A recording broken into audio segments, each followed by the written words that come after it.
Cette visite d'un EHPAD, donc un établissement pour personnes âgées, était très intéressante. J'ai rencontré des personnes âgées qui ont l'air apaisées, dans un cadre rénové, et donc ça me fait plaisir. Je vois que tout le monde est très bien traité, très bien accompagné.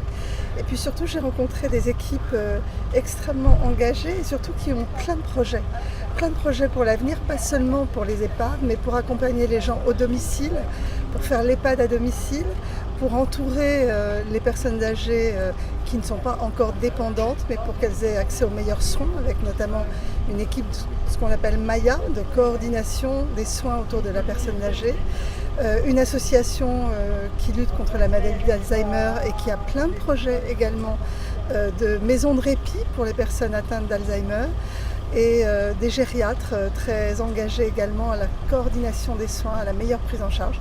Donc je trouve que vous avez un territoire très dynamique qui peut être un lieu d'expérimentation formidable pour des solutions alternatives à l'hospitalisation ou au placement en EHPAD, et que ça me donne beaucoup d'espoir pour l'avenir de ce territoire. La population de La Réunion vieillit, et donc il faut anticiper ses besoins, et l'État d'ores et déjà va apporter dans la loi de financement de la sécurité sociale de 2018 beaucoup de propositions dont le territoire peut s'emparer. Nous avons prévu de créer plus de places en EHPAD, des places de résidence temporaire, d'accueil de jour. Nous allons également financer plus d'infirmières de nuit dans les EHPAD. Nous allons augmenter les financements pour la prise en charge des soins, parce que les personnes qui vieillissent ont besoin de plus en plus de soins, elles sont de plus en plus dépendantes. Et puis surtout, nous allons favoriser des organisations innovantes. Et nous avons mis en place un fonds d'innovation organisationnelle qui permet à chaque territoire de proposer des projets non plus en fonction des structures, mais en fonction du besoin des personnes.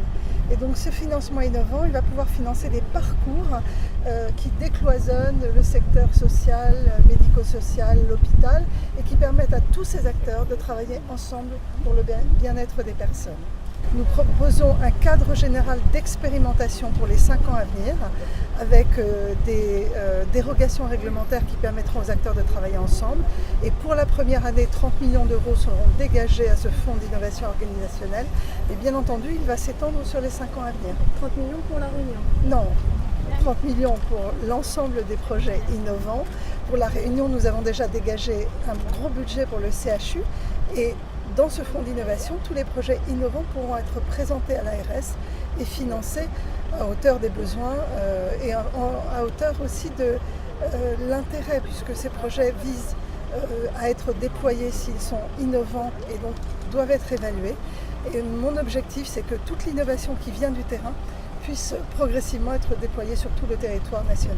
C'est une particularité du territoire d'avoir autant de personnes à la fois vieillissantes, dépendantes assez tôt dans leur trajectoire de vie du fait d'un certain nombre de maladies, et c'est la raison pour laquelle je veux qu'on travaille plus sur la prévention des maladies cardiovasculaires et le diabète, et qui a également une population qui vit sous le seuil de pauvreté qui est important. Donc tous ces critères mis en commun, c'est-à-dire beaucoup de personnes qui vieillissent, une dépendance qui survient plus tôt et des personnes sans revenus ou avec des revenus relativement faibles, fait qu'il faut un accompagnement spécifique. Le plan Outre-mer est prévu, il y a les assises de l'Outre-mer qui débutent. Nous avons dans le cadre de la stratégie nationale de santé un chapitre spécifique dédié à la stratégie nationale de santé en Outre-mer. Donc nous travaillons de façon extrêmement étroite avec Annick Girardin pour que les Outre-mer aient des réponses adaptées à leurs besoins spécifiques. Les places qu'on a disponibles maintenant ne suffisent plus, donc il faut trouver des projets innovants. C'est ce à quoi la Croix-Rouge essaye de mettre en place avec les autres partenaires, aussi bien institutionnels que privés. Je pense qu'on lui a présenté des projets et que ces projets lui tiennent à cœur, donc on espère en tout cas qu'elle va vraiment nous aider à ce que ces projets aboutissent.